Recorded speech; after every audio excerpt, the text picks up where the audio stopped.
Sir, ಇವತ್ತು ನಿತಿನ್ ನಬೀನ್ ಅವರು ಬಂದಿದ್ದಾರೆ. ಎಷ್ಟು ಉತ್ಸಾಹ ಇದೆ ಕಾರ್ಯಕರ್ತರು ಮತ್ತೆ ನಿಮ್ಮ ಲೀಡರ್ಶಿಪ್ ಅಲ್ಲಿ ಮತ್ತೆ ನಾಯಕರುಗಳೇ ಸರ್? ನೋಡಿ, 5 ರಾಜ್ಯಗಳ ಒಂದು ಚುನಾವಣೆಗಳು ಮುಗಿದ ನಂತರ ಮತ್ತು ರಾಷ್ಟ್ರೀಯ ಅಧ್ಯಕ್ಷರಾಗಿ ಮೊದಲನೇ ಬಾರಿಗೆ ಇವತ್ತು ಅವರು ಕರ್ನಾಟಕ ರಾಜ್ಯಕ್ಕೆ ಬಂದಿರುವಂತದ್ದು ಒಂದು ಒಳ್ಳೆ ಒಂದು ಶುಭದಾಯಕವಾಗಿರುವಂತಹ ಕರ್ನಾಟಕ ರಾಜ್ಯಕ್ಕೆ ಒಂದು ಸುವರ್ಣಮಯ ದಿನಗಳು ಬರುತ್ತೆ. ಭಾರತೀಯ ಜನತಾ ಪಕ್ಷ ಅದಕ್ಕೆ ಅಧಿಕಾರಕ್ಕೆ ಬರಲೇಬೇಕು.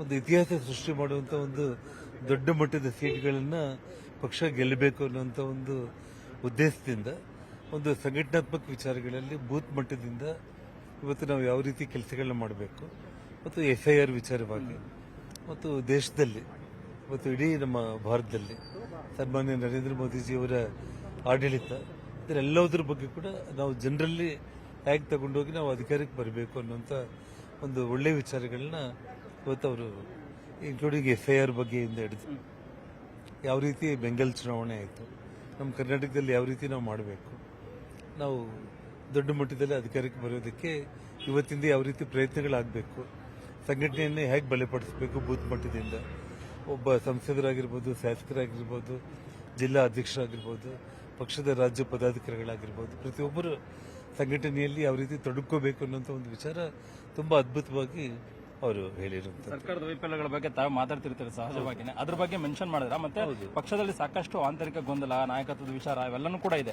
ಆ ಒಂದು ವಿಚಾರವಾಗಿ ಏನು ಒಂದು ಸಂದೇಶವನ್ನು ಕೊಟ್ಟರು ಸರ್ ನಿಮಗೆ ಕಿವಿ ಮಾತು? ಯಾವುದೇ ಒಂದು ಅವರು ಕೇವಲ ಇವತ್ತು ಪಕ್ಷ ಯಾವ ರೀತಿ ಅಭಿವೃದ್ಧಿ ಆಗಬೇಕು, ಯಾವ ರೀತಿ ಸಂಘಟನೆ ಮಾಡಬೇಕು ಅನ್ನುವಂಥ ವಿಚಾರಗಳು ಮಾತಾಡಿರುವಂಥದ್ದು ಮತ್ತು ಸರ್ಕಾರದ ವೈಫಲ್ಯಗಳ ಬಗ್ಗೆ ಯಾವ ರೀತಿ ಹೋರಾಟಗಳನ್ನು ಬೂತ್ ಮಟ್ಟದಿಂದ ರಾಜ್ಯ ಮಟ್ಟದವರೆಗೂ ಕೂಡ ಯಾವ ಮಟ್ಟಕ್ಕೆ ನಾವು ಹೋರಾಟ ಮಾಡಬೇಕು ಅನ್ನೋಂಥದ್ದನ್ನ ಅವ್ರ ನಿರ್ದೇಶನ ನೀಡಿದ್ರು. ಶ್ರೀರಾಮುಲು ಅವರನ್ನು ಗುರುತಿಸಿ ಅವರು ಮಾತಾಡಿದ್ದಾರೆ ಸರ್, ಈ ಹಿಂದೆ ನಾನು ಬೈ ಎಲೆಕ್ಷನ್ ಅಂದ್ರೆ 2008 ಎಲೆಕ್ಷನ್ ಸಂದರ್ಭದಲ್ಲಿ ಮೊಳಕಾಲ್ಮೂರಲ್ಲಿ ನಾನೇ ಉಸ್ತುವಾರಿಯಾಗಿದೆ ಅಂತ. ನಿಮ್ಗೆ ಏನಾದ್ರು ಕಿವಿ ಮಾತಾಡಿದ್ರೆ ಸರ್? ಯಾಕಂದ್ರೆ ರಾಜ್ಯದಲ್ಲಿ ಶ್ರೀರಾಮುಲು ಮತ್ತೆ ಜನಾರ್ದನ್ ರೆಡ್ಡಿ ಅನ್ನುವಂಥವ್ರು ಒಂದು ಶಕ್ತಿ, ಹಾಗಾಗಿ ಅವರಿಬ್ಬರು ಕೂಡ ಹೋದ್ರೆ ಎಲ್ಲೊಂದ್ ಕಡೆ ರಾಜ್ಯದಲ್ಲಿ ಪಕ್ಷ ಅಧಿಕಾರಕ್ಕೆ ತರಬಹುದು, ಬಲ ಕೊಡುತ್ತೆ ಅನ್ನುವಂಥದ್ದು. ಆ ಒಂದು ವಿಚಾರವಾಗಿ ಏನಾದ್ರು ಮಾತಾಡಿದ್ರೆ ಸರ್? ಅದು ಖಂಡಿತವಾಗ್ಲೂ ಕೂಡ ನಾನು ಮೊಳಕಾಲ್ಮೂರು ವಿಚಾರದಲ್ಲಿ ತಮಗೆಲ್ಲ ಗೊತ್ತು, ಸನ್ಮಾನ್ಯ ಗೃಹ ಮಂತ್ರಿಗಳು ಅಮಿತ್ ಶಾ ಅವರು ಮೊಳಕಾಲ್ಮೂರಲ್ಲಿ ಶ್ರೀರಾಮುಲು ಒಂದು ಚುನಾವಣೆಯ ಜವಾಬ್ದಾರಿ ನನಗೆ ಕೊಟ್ಟರು. ಕಾರಣ ಏನಂದ್ರೆ ಅವರು ಬಾದಾಮಿಗೆ ಕೂಡ ನಿಂತಿದ್ರು ಆ ಟೈಮಲ್ಲಿ.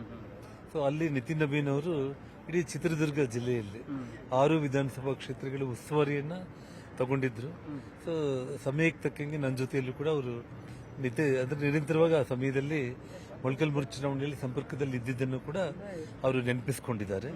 ಸೊ ಹಾಗಾಗಿ ಬರುವಂತ ದಿನಗಳಲ್ಲಿ ಒಂದು ಒಳ್ಳೆ ಒಂದು ಮಟ್ಟದಲ್ಲಿ ಭಾರತೀಯ ಜನತಾ ಪಕ್ಷ ಯಾವತ್ತೂ ಕೂಡ ಯಾರು ಊಹಿಸಿಕೊಳ್ಳದೆ ಇರುವಂತ ಮಟ್ಟಕ್ಕೆ ಯಾವ ರೀತಿ ವೆಸ್ಟ್ ಬೆಂಗಾಲ್ ಅಲ್ಲಿ ಪಕ್ಷ ದೊಡ್ಡ ಮಟ್ಟದಲ್ಲಿ ಅಧಿಕಾರಕ್ಕೆ ಬಂತು, ಕರ್ನಾಟಕದಲ್ಲೂ ಕೂಡ ಆ ರೀತಿ ಬಂದೇ ಬರುತ್ತೆ. Thank you sir. ಇದಿಷ್ಟು ಜನಾರ್ದನ್ ರೆಡ್ಡಿ ಅವರ ಮಾತು. ಕೃಷ್ಣ ವಿಶ್ವನಾಥ್ ಜೊತೆಗೆ ಕೃಷ್ಣ ಜೀವಿ, ನ್ಯೂಸ್ 18 ಕನ್ನಡ, ಬೆಂಗಳೂರು.